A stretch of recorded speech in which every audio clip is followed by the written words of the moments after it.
Hello. Hello.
意识就可以看到你吃东西吗？刚刚声音好大，就是讲东西的不是，你确定没有？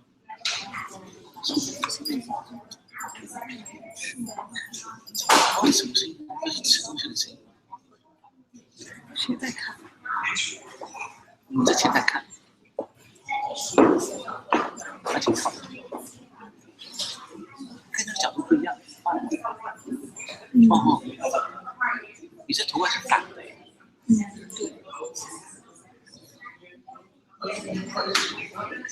赶快就去宣传。你经常在黄图在工作。应该已经。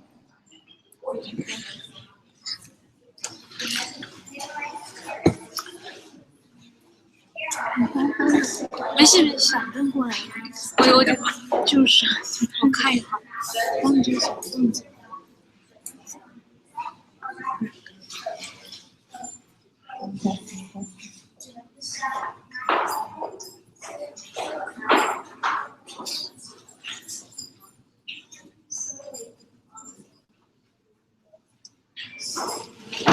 Good afternoon, everyone.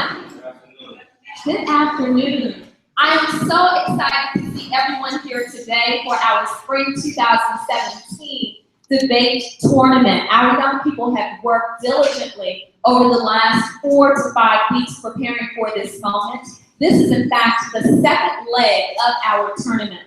The first leg were the in-class mock debates, where all of the students in one class had to vie for one of the 4 positions on each of the debate teams that will present on today. And the ones you see today are certainly shining stars. After this competition on today, the 2 top scoring teams of all 6 The 2 top scoring teams of all 6 will then move on to our Grand Championship, which is going to be held on Saturday, June 10th. And we hope to see all of you back for that one as well. So we are not going to delay this much longer because we do have 3 matchups. Our judges have a very busy day. So I'm going to introduce all of them to you. The first person I would like to introduce is Mr. Brett I. Gibbons. He is a school administrator in the Washington, D.C. metropolitan area. 20 years he has experience in the K through 12 education field. He holds a Master's of Education in Educational Administration, an MA in Organizational Development, and also a BA in Public Relations, all from Bowie State University. Prior to becoming a school administrator, he served as a crisis intervention specialist in secondary schools that serve at-risk and special education populations. He's also worked closely and tirelessly with nonprofits and the private sector to secure additional support for underprivileged students. You can certainly read more about this fine judge that we have here on the program today, but please let's welcome Mr. Gibbons to our judging panel.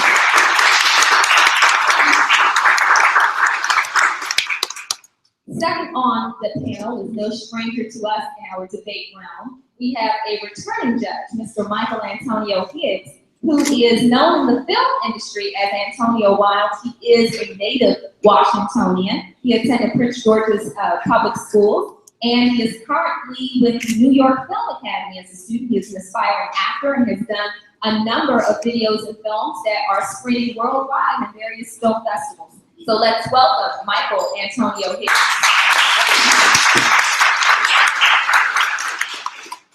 Sitting next to Mr. Gibbons is Corey Matthews. Corey Matthews is a native of Washington, D.C., and he developed an early interest in social issues, government, and politics. He is, in fact, an alumnus of Cesar Chavez Public Charter School for Public Policy, where he served as student government president. He subsequently studied criminal justice and law at the University of Maryland Eastern Shore, where he continued his works in campus politics and leadership. Please let's welcome Mr. Corey Matthews. We also want to give a warm welcome today to Ms. Tremisa Wright, who has over 15 years of experience in education. She holds a bachelor's degree in elementary education from Florida State University and a master's degree in educational leadership. Shortly thereafter, she began her career as a first-grade teacher in Orlando. She is a native Floridian. But she relocated to the Washington, D.C. area, is now in D.C. Public School, was in D.C. Public Schools, and is currently with Prince George's County as a data coach, and she also is an adjunct instructor of English as a second language. Please let's welcome Ms. Tremisa.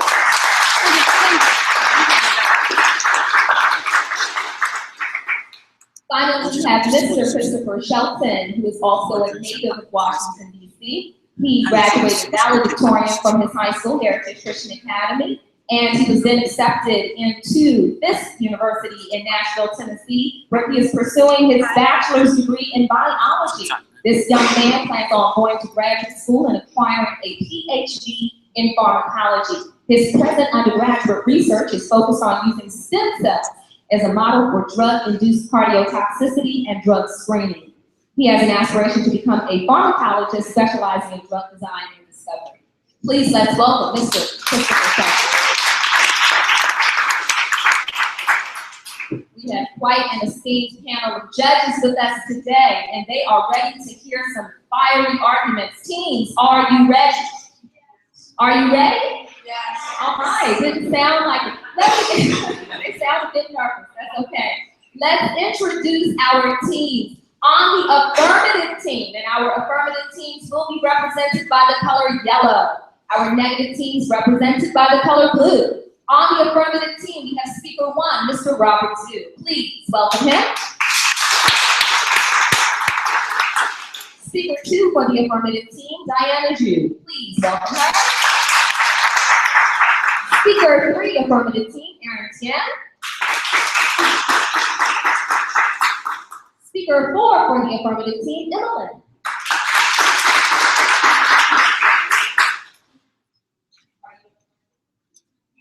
Let's just introduce the speakers on this team. The first speaker we have is Catherine Mann. followed by Ellen New, followed by Emily New, congratulations, followed by Haley Hughes. So excited for all of these young people today. We also have their awesome alternates who work diligently on compiling and synthesizing all of the research today. So thank you to all of the alternates. If you're an alternate, raise your hand. If you're an alternate, Leo, raise your hand. Al and Jalen in the back, raise your hand. Thank you so much.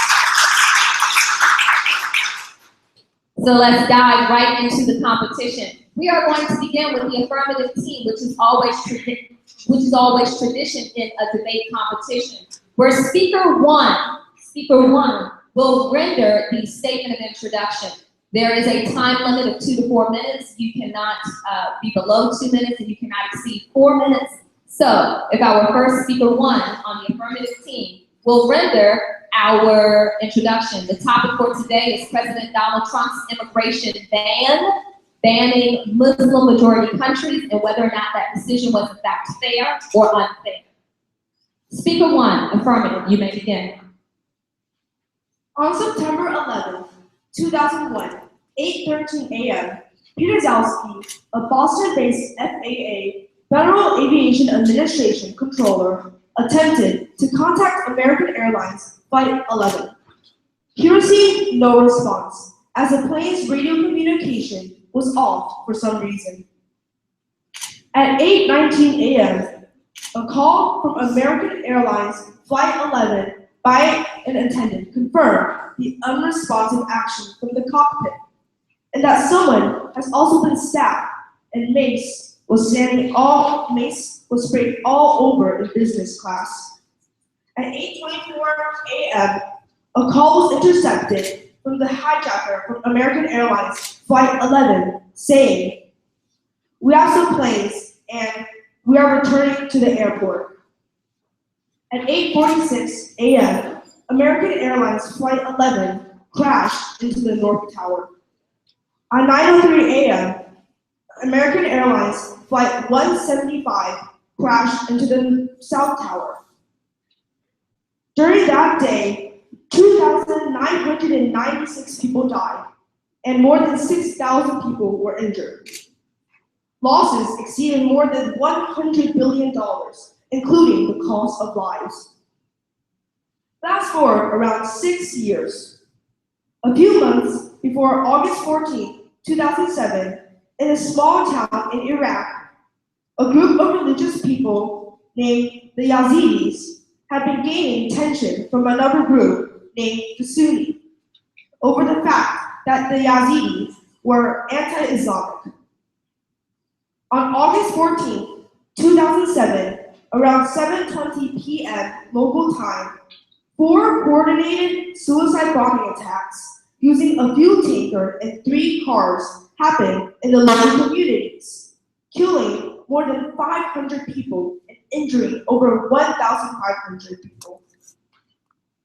9/11 and the 2007 Yazidi community bombings were the 2 deadliest terrorist attacks to ever happen. Ever since they occurred, in order to prevent something like that from happening to us or again, our national security has been increased tremendously, and it's time to make it more secure with President Trump's new immigration policy to prevent national terrorism. Thank you, Robert. We are now going to switch over to speaker one. These young people are not necessarily in the correct order, but speaker one is Haley Hughes. Speaker one, if you could please render the introduction for the negative team. Donald Trump's new immigration ban prohibits people from 7 Muslim-based countries from entering the United States for 90 days. The countries are Iran, Iraq, Libya, Somalia, Sudan, Syria, and Nigeria. It also bans all refugees for 130 days, and people from Syria indefinitely. Though not many know why. Donald Trump said that he was part of an extreme vetting. He also ordered that Christians and others from minority religions be granted property over Muslims. Quoted from Donald Trump, we only want to admit to those in our country who will support our country and love deeply our people. Trump defends himself that Christians in Syria were horribly treated, and if you were Muslim, you could come in. But if you're a Christian, it was almost impossible. The president says, I thought it was very unfair, so we are going to help him. This information was from an article in the New York Times. In fact, the U.S. accepts tens of thousands of Christian refugees. Those Donald Trump's travel fair, we don't accept refugees from 7 banned countries. However, Trump finally decided to remove the immigration ban. The ban was lifted on February 5th, 2017, published on March 16th, 2017, which is the revised version of President Donald Trump's immigration ban. The 6 countries were Iran, Syria, Libya, Somalia, Sudan, and Yemen. Donald Trump's first immigration ban included Iraq, but then it was taken off the list because Iraq said they already had a vetting system to keep their terrorists who entered in Iraq. And that there was no need for the citizens to be vetted again. Iraq persuaded Trump, and now they are allowed to again allowed to enter the United States. Trump claims that people from the countries are terrorists, but then raises the question, what countries were 9/11 attackers? 15 of the 19 hijackers that crashed into the World Trade Center, the Pentagon, in the field of Shanksville, Pennsylvania, were from Saudi Arabia. 2 were from the United Arab Emirates, and 1 from Egypt, 1 from London. Surprisingly, none of these countries are banned. Many still wonder why. Donald Trump signed the ban in court on January 27th and was put into action immediately after. Officials and protesters crowded airports, and many people were confused. In addition, many people thought the ban was unfair and inconvenient. For example, imagine you are heading to America to see your parents. For years you missed them. However, before you can reunite, people tell you to leave and go back to your country. Then you are sent on an airplane feeling lonely and alone. How would you feel? What would you think if you were banned from seeing your parents for months or even forever? This could be a waste of time and money. Donald Trump's travel ban created a scenario similar to this. Furthermore, I will state a real and sad scenario. An Iranian Anglo girl in need of heart surgery was banned from entering the United States due to the immigration ban that was put in place by President Donald Trump. She needed surgery that her country did not have the tools for. Her country did not have the tools. The surgery was needed immediately, but she was told to reapply for her visa after 90 days. They did not know she would survive that. This is a tragic story, caused by President Donald Trump's newfound executive order that changed many laws. Would you like this to happen again because of Donald Trump's immigration ban? Thank you, Haley. We're now going to move forward with our statement of opposition and supposition. We will have that rendered by Diana on the affirmative side. Diana. My opponent may argue that innocent people won't have a safe place to stay. But did my opponent consider that allowing people to come into our country may risk the safety of our country? We need to manage our own safety first before helping other countries. And letting people into our country is not the only way to help them. We can also work with the Red Cross and other international groups to help support them. My opponent may also state that these countries have no increased terrorist threat. But did my opponent consider that according to a study done by Pew Research Center, over 7 million people in just these 6 countries alone support ISIS? My opponent may believe that this ban is illegal and unconstitutional. But did my opponent consider that Congress has complete authority over immigration under the 14th Amendment? Also, in the 7-page order, it does not mention any law or amendment that it is supposedly violating. My opponent may ask, why aren't other countries such as Afghanistan or Saudi Arabia on the list?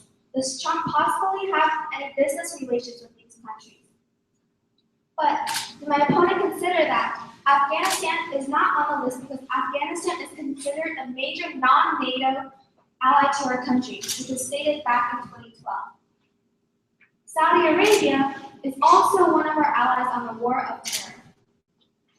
In fact, recently we gave Saudi Arabia almost $110 billion of arms aid, and another $350 billion in the next 10 years. There is also no complete proof that Trump has any business ties with these countries that he is not banning. We have already seen many changes, such as the removal of Iraq and the indefinite ban from Syria. Suggestions can be made by the Secretary of Homeland Security and the Secretary of State directly to the President to add more countries as needed.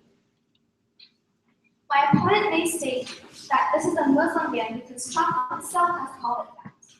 But the word Muslim ban is simply just a nickname. Is it really called a Muslim ban?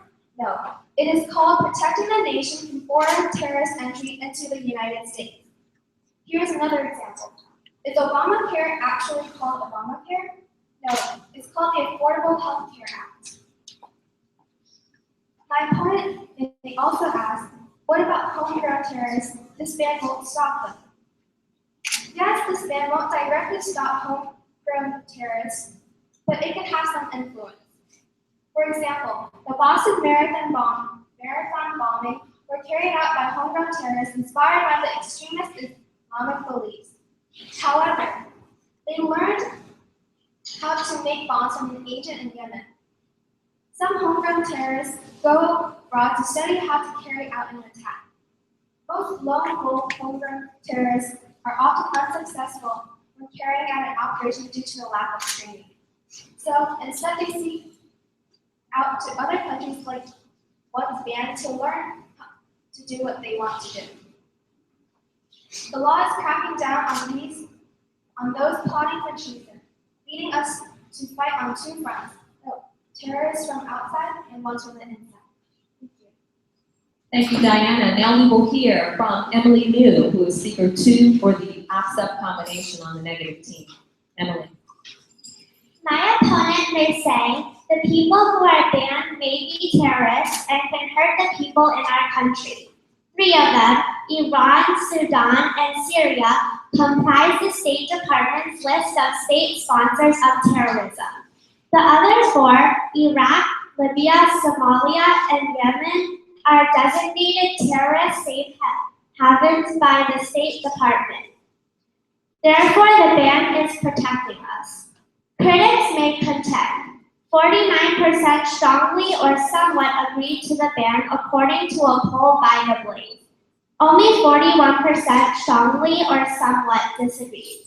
My advisory may contend that Obama selected these countries, not Donald Trump, and it isn't a religious ban anyway. On January 28, 2017, Seth J. Frantzman claimed that the countries were pinpointed as areas of concern in 2015 by former President Obama. Donald Trump may just be reinforcing Obama's worries.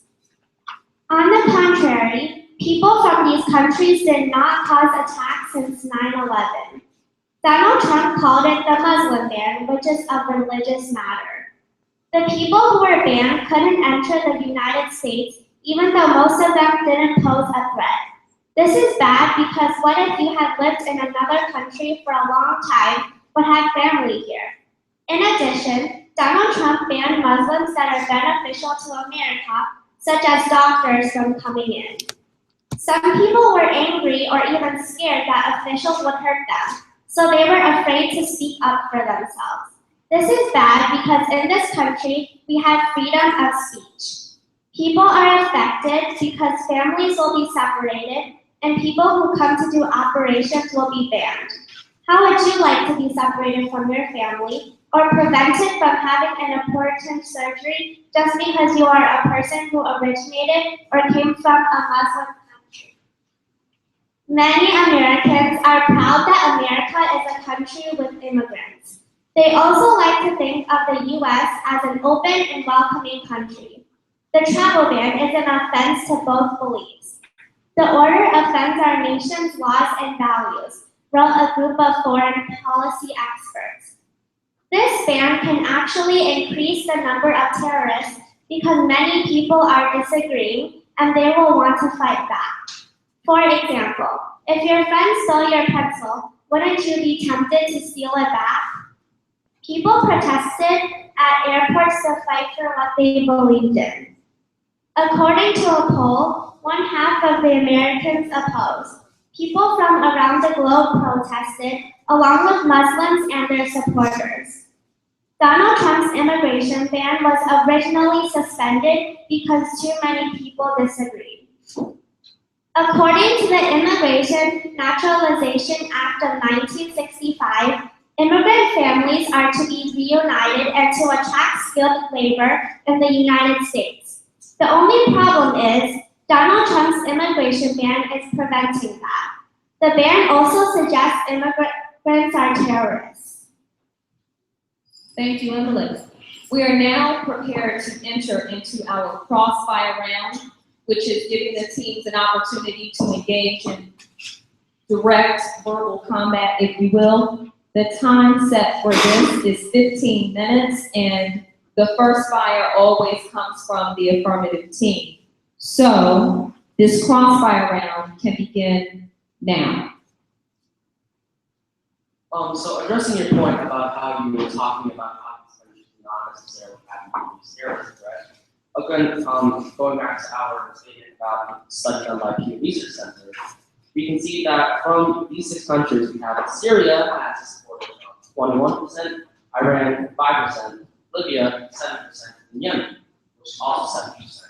Now, though this does not seem like a very high percentage, as none of these are over 50%, we can take a look at the numbers of the population of the people who live in these countries, and instead we can look at the new numbers, which says that Syria has 4.65 million people with ISIS, Iran has 1.8 million, Libya has 0.4 million, and Yemen has 1.7 million. And another 200 million people are unsure in these countries and neighboring countries. Keep in mind that 84,995 refugees were let into the U.S. by the end of September 2016. Most of these countries are also dangerous. Syria, Iran, Libya, Yemen, and Iraq, which is no longer on the list, but still towards Iran, are all war zones. Iran and Syria is currently being attacked by ISIL/ISIS, and ISIL/ISIS still occupies most of Iraq. Libya is currently engaged in a civil war. Yemen terrorists are pouring into Iraq. The Ariana Grande Manchester terrorist attack that happened very recently was carried out by a terrorist from Libya, who was most likely affiliated with ISIS or ISIL, which claimed responsibility for the attack. Though this gives more reason for refugees to enter our country and escape from war, it also gives more reason that people from these countries are potentially dangerous as they come from these countries, leading some perhaps to be terrorists in both countries.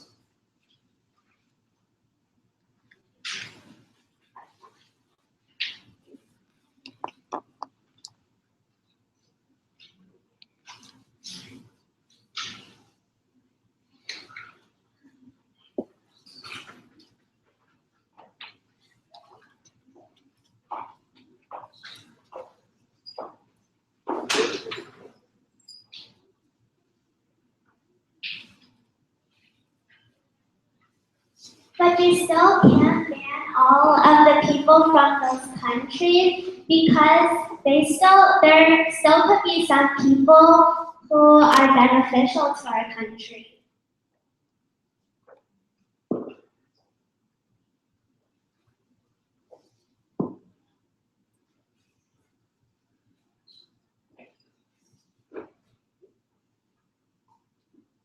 Are you talking about banning a specific group of people like Muslims? Because you said banning people, but you mean people. I only meant that, like, not everybody in those countries are terrorists, and we shouldn't be banning all of them. For example, some of the people in those countries may be in need of our help, and some of them could be helping us, such as doctors. Although we are aren't banning anybody who is coming in from these 6 countries. All we're doing is simply putting them through a more advanced screening process that does take slightly longer. So we can do some background checks so we can check to see if they have any criminal activity. Just to be very, very safe. And if they do come out clean, they are so And also, letting people into our country for that means is not the only way that we can help them. We can also work together with Red Cross and other international groups that can support them. But there are a lot of other countries that have attacked us and you're not banning, like Donald Trump's not banning those countries. Why is he only banning those specific countries? Again, 15 of the 19 hijackers in the September 11th attacks were from Saudi Arabia, yet Saudi Arabia is not on the list of banned countries. Yeah, so the reason why countries like Afghanistan or Saudi Arabia are not on the list is because, for example, Afghanistan. Afghanistan is considered a major non-NATO North American trade organization, outside the country, which was dated back in 2012 by Hillary Clinton during when President Obama was in office. Again, Saudi Arabia is also one of our major allies in the war on terror, and we, in fact, recently gave Saudi Arabia almost $110 billion in work on the arms deal, and we're planning on giving them another $350 billion in the next decade. We have also already seen many changes, such as the removal of Iraq and the indefinite of Syria. And again, suggestions can be made by the Secretary of Homeland Security and Secretary of State directly to the President.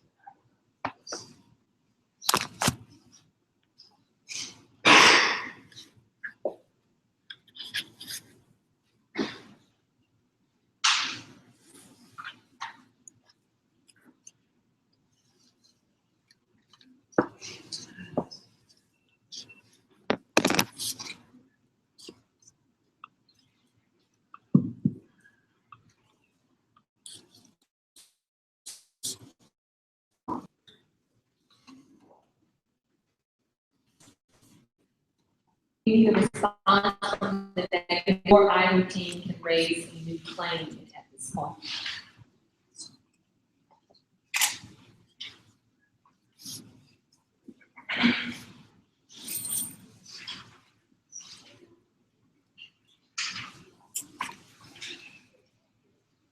Five of the Paris terrorist attackers have been to Syria to plan out their attacks.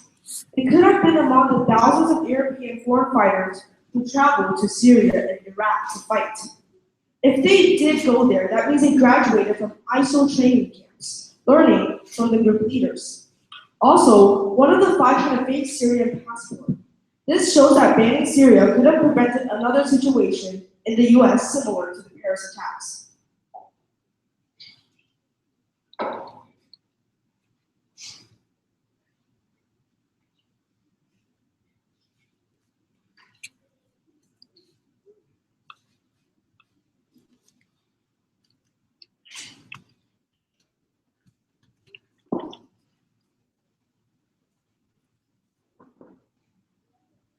So,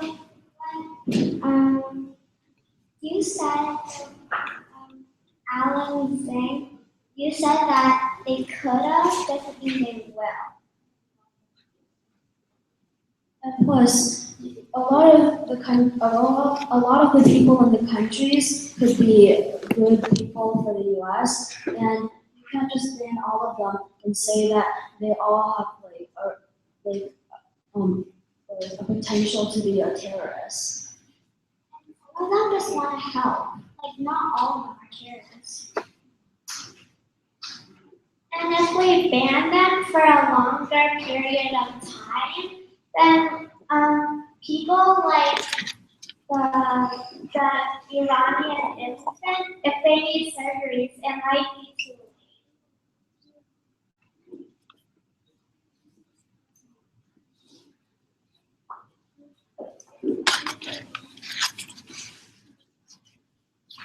The ban could be quite unnecessary because a lot of the refugees coming in from the these countries could need help, like medical help, or could not even defend themselves. And yes, Iranian infant needed a heart surgery that her country did not have the tools for, and there's a high chance that she could have died. Again, we are not completely banning them as in not letting them enter our country. They are simply going through a new and more complex screening system as a backbone. Which is for 90 days, which is like 4 months, and some of them need help right away, and why ban them for so long? Just like, if they can't even defend themselves, why would they want to hurt other people who could help them? And some people who need medical help, they don't last for 90 days. They could die like way How many people needed medical attention? If, let's say, that we didn't have this ban and terrorists didn't manage to enter our country, in fact, like 9/11, where 2,996 people died, it happened again. And you can compare that to 2,996 American citizens dying compared to what, let's say, one person died because they did not get medical need because of the 9/11 ban. And I'm not saying that this kind of like is like not important, but I'm simply saying that we can save more lives with this travel.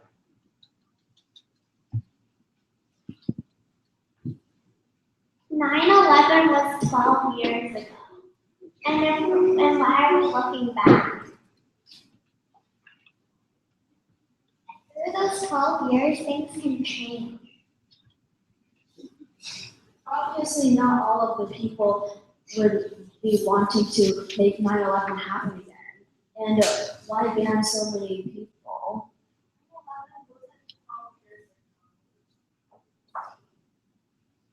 Exactly, which is a lot longer.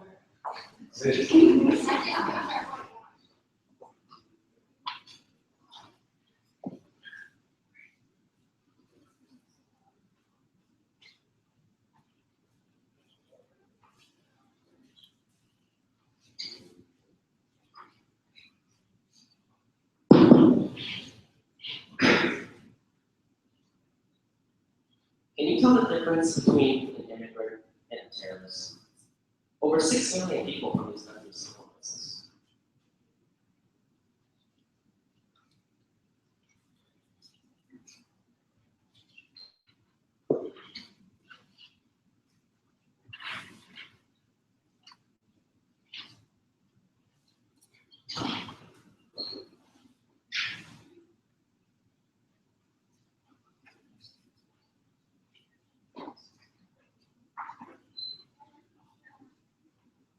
Again, we need a response from the negative team, or either team can raise a new claim.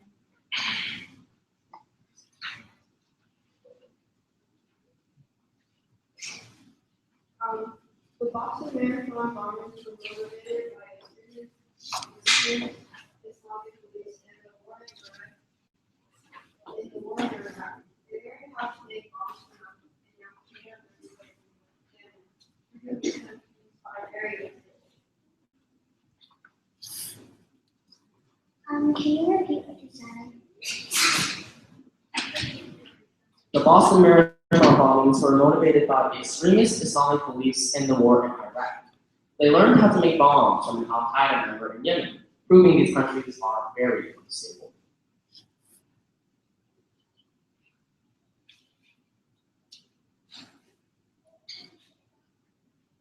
But still, if like 6 million of the people from the country are supporting ISIS/ISIL, then wouldn't you be able to just check from a simpler vetting plan than this to see if they were supporting the terrorist groups?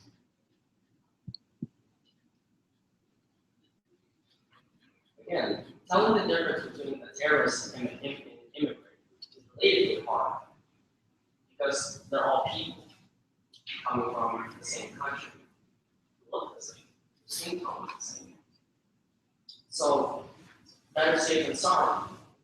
a more complex screening process, the more likely to be able to find who's a terrorist and who's not.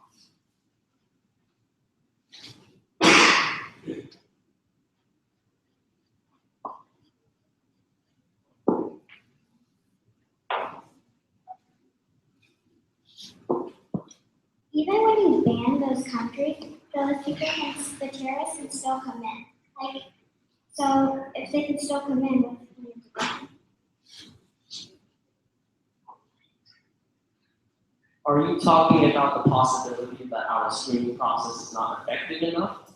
We are stopping that for 90 days, which, as you said, is a pretty long time.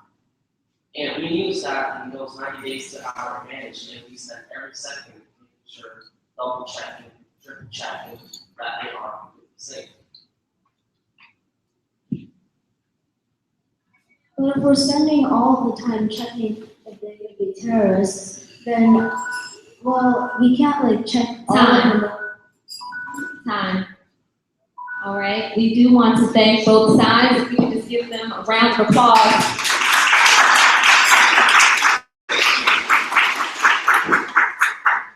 Ladies and gentlemen, it's very easy for us to sit in the audience and watch these young people do what it is that they do, but it's a lot of pressure being up here on this stage under these lights. And just so that we're clear, this is our youngest team in the competition.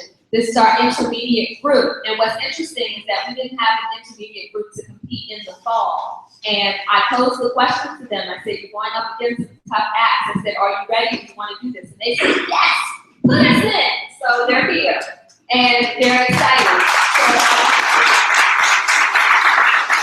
acknowledge them. But with that said, don't cut me slack, judges.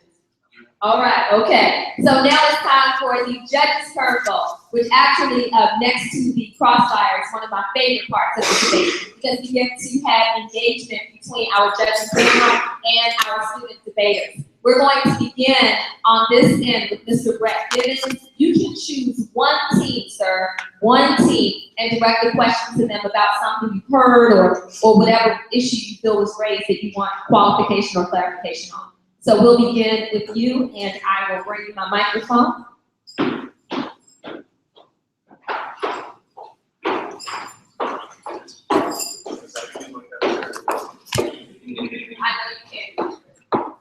Good afternoon, contestants. This is for Team Affirmative. What is your factual context to legitimize Trump's executive order? Could you repeat the last part? Legitimize, did you say? Legitimize, yes. To legitimize Trump, as you are the affirmative for Trump's order, what is your factual context which legitimizes Trump's executive order? Well, as a statistic that we did provide on the Pew Research Center, interviewing people to see how many of them did support ISIS/ISIL, two of these countries, they did not manage to get into statistics for what we can see from the 4 ones here: Syria, Iran, Libya, and Yemen. Again, 21%, 5%, 7%, 7%, 4.65 million, 1.8 million, 1.4 million, 1.7 million. We can pretty much say that that's a lot of people. Yes. With those numbers, as we know, stated in world populace, that the United States makes up probably 15% of the world's population. Whereas though that region in which you're speaking to makes up, along with Eastern Asia, makes up the largest part of the world's population. Do you think those numbers legitimize an order which will directly affect the culture of people versus the outliers who are the ISIS, the outliers? Do you think that legitimizes keeping a culture of people who are searching for better opportunities to come to the United States? Again, as these countries are, well, some are war zones, some are engaged in civil war, we can say that there's a lot of refugees coming from these countries. So I think that it does legitimize that fact that we can still stop them / delay coming to the country, because again, with these statistics, 4.65 million, 1.8, we can say that some of these people might overlap because they come to the country against support ISIS. Thank you.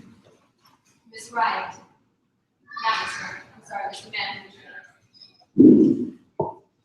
Okay, my question is directed towards the affirmative. Also want to say that 9/11 was about 16 years ago. It's definitely not your fault. Some of you weren't even born yet. Your argument was about the Red Cross being of some aid to these countries. In what way? You did make the argument that we should help our own. We should stay. We should help our own here in the homeland. Do you think Trump's executive order will clash with the Red Cross giving aid? I don't think that it would interfere with the Red Cross, as the Red Cross mainly is going to these countries and helping them. Not really that much of the people who are coming from those countries to ours for need, so I don't think that it would affect that much. So in terms of a country that has just banned you and your people from coming to their country, is now coming to aid you. They can't come. They can't come to our country, but we can still come to theirs. Thank you.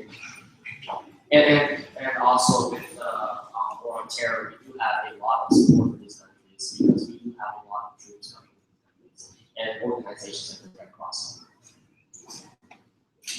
And now, Ms. Wright, okay, you mentioned funding and partnerships and this big complex screening system. How does this ban reduce the influence of future terrorist attacks?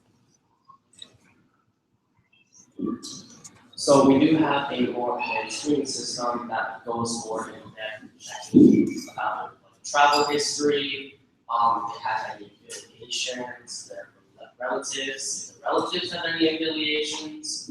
So this is essentially just looking at every point out where we can see that are they a terrorist? And so if we take a look at every one of those possibilities and if they all check out clean, then they're not terrorists. If there is a discrepancy, we look more deeply into it in order to find out if they are terrorists or not. Mr. Higgs. We know, this is for the affirmative side. We know that, we know where you stand on bringing immigrants, refugees, or whatever, how to prevent them from coming into the country. I would like to know, how would you prevent homegrown terrorists? This ban is not intended to stop homegrown terrorists, but as we do have this ban, the law is becoming more better, and they are cracking down on those laws of treason. And so this will also let us to fight on two fronts, the terrorists from outside and the ones from the inside. Mr. Shelton. My question is for the apartment system.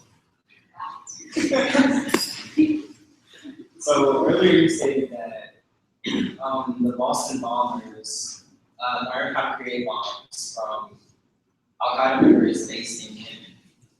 Correct. Okay, so how do you think the travel ban would combat instances of information exchange such as this? Because the Al-Qaeda member didn't actually come into the US, correct? No, and this travel ban will not be able to stop that.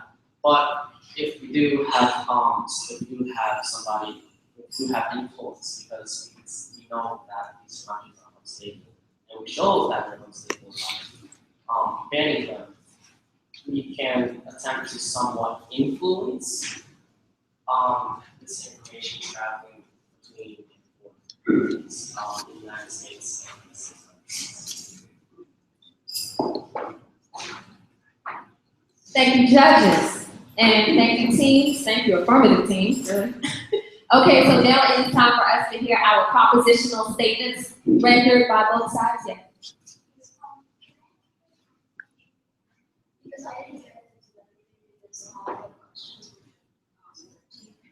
The judges actually have a choice to make. They choose whether or not a question goes to an affirmative side or to the negative side. So it's not necessarily a bad thing that they didn't ask you a question. No, I mean, like, can we like switch, like Only one person can render the prop. That is the rule. So it would be the speaker four.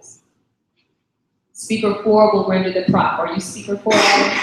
You will have to render the entire prop.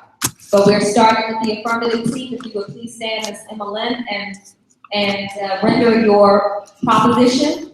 And then directly after the negative team's proposition, the judges will retreat to a suppressive area to deliberate on the winner of match one. Emma. Extremist Islamic terrorist attacks from outside countries have increased tremendously in the past decade, ranging from violence to lawful attacks. In 2016, a Somali refugee who was granted permanent residence in the U.S. attempted to run over students from a university with his car. After this failed, he began hacking at students with the 11 injured and 1 in critical condition. The two Boston American bombers were their violent ways from the Al-Qaeda member in Yemen. Many attacks like these came from people with great Islamic beliefs or from areas of concern. Many people from these banned countries are supporters of ISIS, which is why they became our country is a people. Though many of these countries are going through wars, which make it a reason to refuse to come. Some people may originate from these countries with Islamic beliefs and become a possible danger to the U.S., which rather have millions of lives lost for a safer country. Thank you, Emma Lynn. And now we will have Ellen Liu render the proposition for the negative team. In conclusion, I propose that President Donald Trump's immigration ban is unjust and is not beneficial for the United States of America. It has caused a lot of drama, confusion, and mixed feelings about the U.S., and we don't want that. About half of the Americans opposed and protested crowded at airports. People are affected because families will be separated, even though the Immigration and Nationality Act of 1965 says that immigrants' families are to be reunited in order to attract more skilled labor for America. The travel fair opposes that.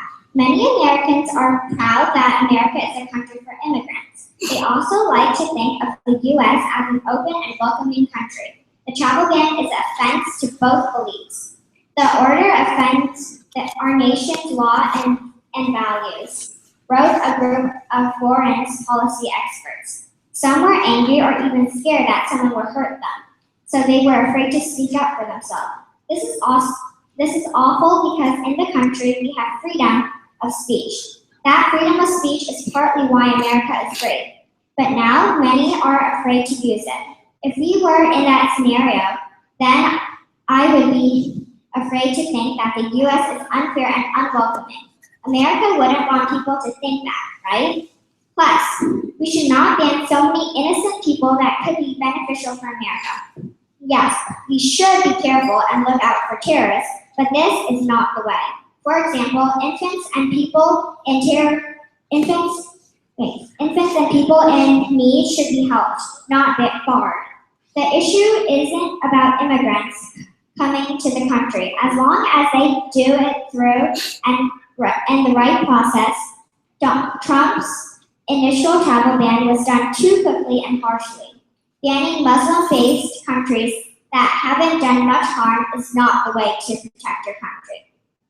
Mr. Trump ordered that said that foreign-born individuals have been responsible for numerous terrorism-related crimes since 9/11, including foreign nationals who have entered the country on visa or refugee programs. In 9/11, suicide attackers came from Saudi Arabia, UAE, Lebanon, and Egypt, quoting from www.bbc.com. Saudi Arabia, United Arab Emirates, Egypt, and Lebanon are not banned. Most probably would have expected President Trump to. since September 11 is quite known for its devastation. Why ban countries who don't do much harm instead of banning the countries that caused a horrible disaster? For all the reasons I have stated, I affirm that President Donald Trump's immigration ban is unethical, inconsiderate, and unfair. Well done, thank you. This concludes matchup 1. Let's give them a round of applause.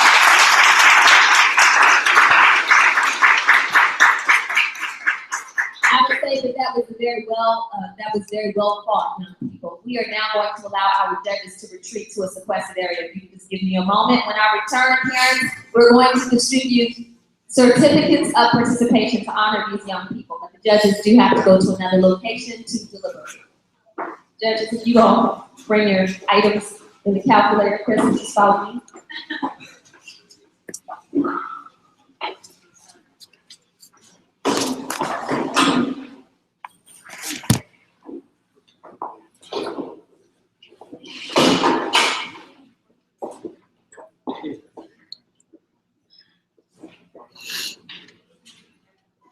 We're going to allow that for our statement.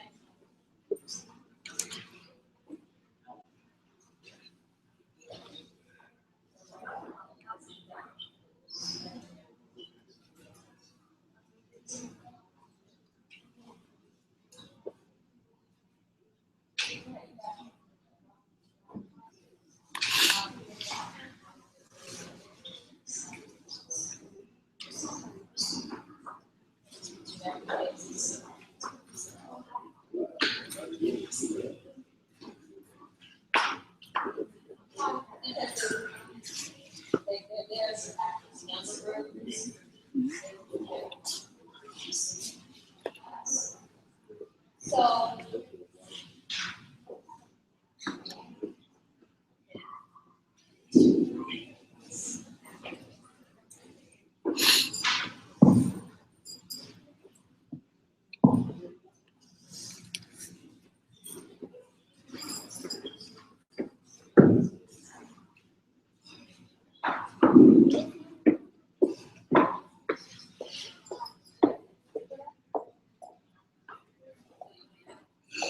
okay, now it is time for us to distribute the certificates of participation to these young people who have done such a great job. We're going to start with our affirmative team, and we also are going to take a moment to recognize our alternates, those who are present. So we make our way to the stage. For the affirmative team, if we could please recognize our first awardee, Mr. Aaron Tien, with your certificate of participation today, sir.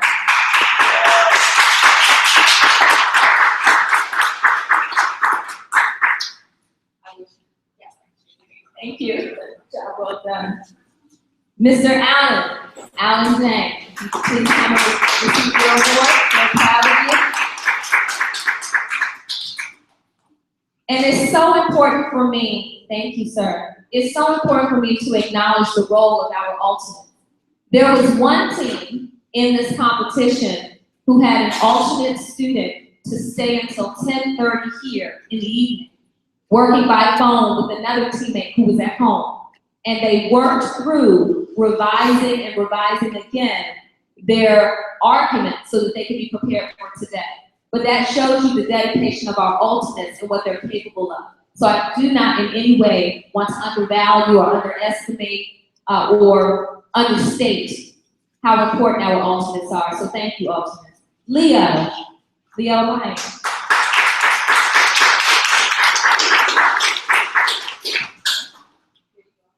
Shake your hand as well, sir. Thank you. Robert too.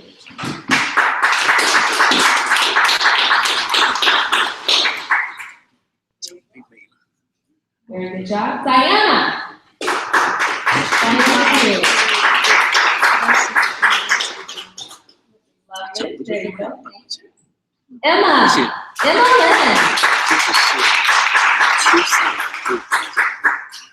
Thank you very much, LA. Laney, are you present today? Laney Zhang, not here. Emily Liu. Wonderful job. There you are. Ellen Liu. So proud of you, young lady. You look beautiful. You do. Jalen is there. He was just here. Jalen, come on up. Thank you. He also was making sure everybody's Wi-Fi was working properly. So thank you so much, sir. Catherine in, and she takes the long way. That's right. I love it. Thank you so much. Vanessa Young is not here today, but I do want to recognize her contribution. Haley Hughes. Excellent job, young lady. You did it very beautiful today. Very well done. And I believe Christopher, is he on your team? Christopher, are you present with us today? Christopher Wang is not here, but if we could please give our teams another round of applause. I'm so proud of you. I am very proud of you.